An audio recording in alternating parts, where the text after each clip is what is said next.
Every once in a while, a combination comes along that changes everything you thought you knew about soil building. It happened to me during a season when I was caught between two worlds, the reliable, slow-building power of mulch and the ancient, almost legendary status of biochar. I had used both separately for years. Mulch kept the soil moist and alive. Biochar brought structure and long-term carbon stability, but I had never mixed them. Then, after digging through old agricultural reports from the mid-20th century and comparing them with field notes from regions where biochar was used centuries ago, I noticed a pattern. When organic matter and carbon were combined directly on the soil surface, yields jumped dramatically. So I paired the two, mulch and biochar, into one system. The results didn't creep in gradually. They hit hard, fast and consistently across the entire garden. Soil temperature stabilized, roots grew deeper, moisture lasted longer, and plants responded with vigor that outpaced plots treated with compost alone. Today, I'm walking you through why this combination works, how to prepare it correctly, and how to apply it to see the same transformation. Mulch on its own creates a breathable protective layer that feeds soil organisms as it breaks down. Biochar, on the other hand, is stable carbon, essentially a porous mineral framework that stays in the soil for decades. When you mix the two, something remarkable happens. The mulch provides the food source, while the biochar acts like a long-term storage vault. Microbes crawl into the biochar's microscopic channels, carrying nutrients and water with them. They treat it like shelter, and because the walls of biochar don't break down easily, those nutrients stay available instead of washing away. This relationship is the same one that drove the famous terra preta soils in the Amazon to become some of the richest agricultural land ever documented. Mulch gets the system started. Biochar locks the benefits in place.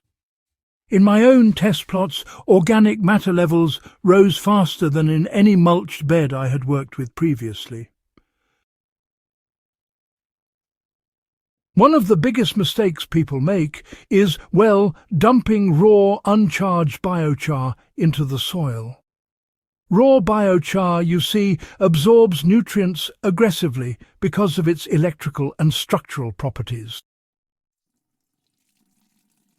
If you apply it dry, it temporarily pulls nitrogen out of the soil.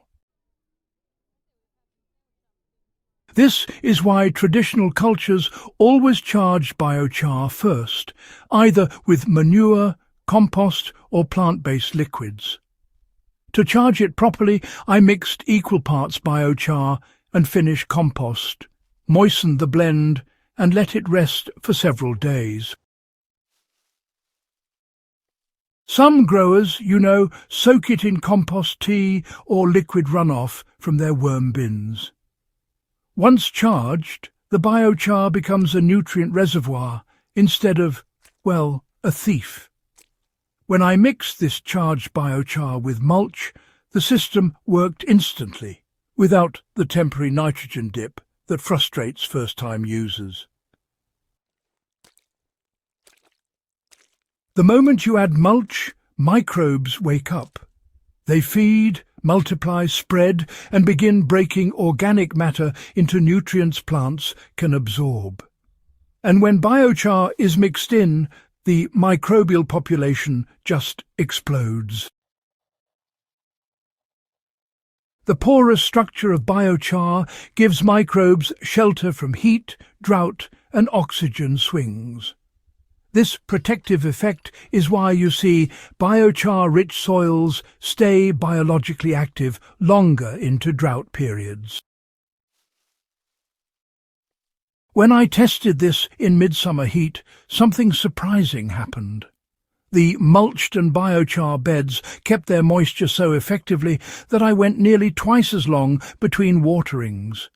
Even shallow-rooted crops like lettuce continued thriving, while adjacent beds showed stress. Historical agricultural texts describe similar behaviour. Farmers using charcoal-amended soils noticed greater resilience during dry seasons, long before anyone could measure microbial activity. One of the first things I noticed was how much softer and more workable the soil became. Mulch alone softens the top few inches over time, but mulch mixed with biochar changed the entire profile. The soil granules formed stable clusters, allowing air to travel deeper and water to penetrate more evenly.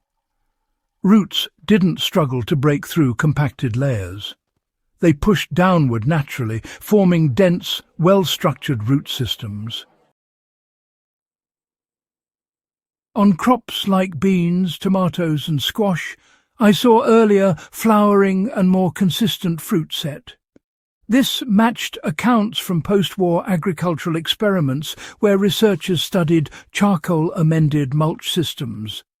Their notes described stronger root architecture and a visible reduction in nutrient loss after heavy rains.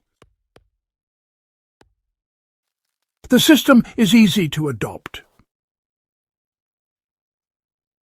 Start by charging your biochar using compost manure, worm tea or any microbrich material. Let it sit moist until the blend becomes earthy and alive. Then combine the biochar with your mulch, dry leaves, straw shredded bark, or whatever organic matter you have access to. Spread the mixture several inches thick over your soil. Water deeply so the blend settles into place. Over the next few weeks, continue adding more mulch to maintain the layer as the bottom portion breaks down. The biochar remains while the mulch decomposes, creating a continuous cycle of nutrient capture and release.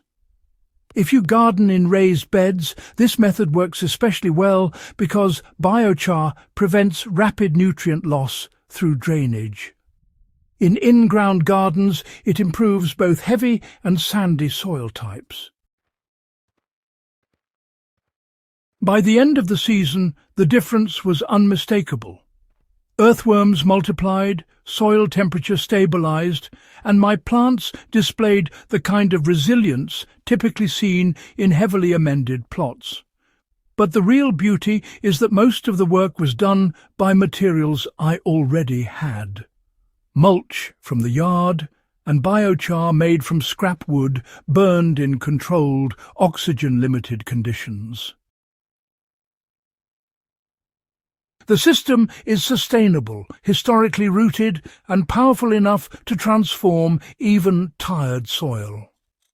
If you found this guide helpful, subscribe to Husbandry and share this video so more growers can learn field-tested methods that stand the test of time.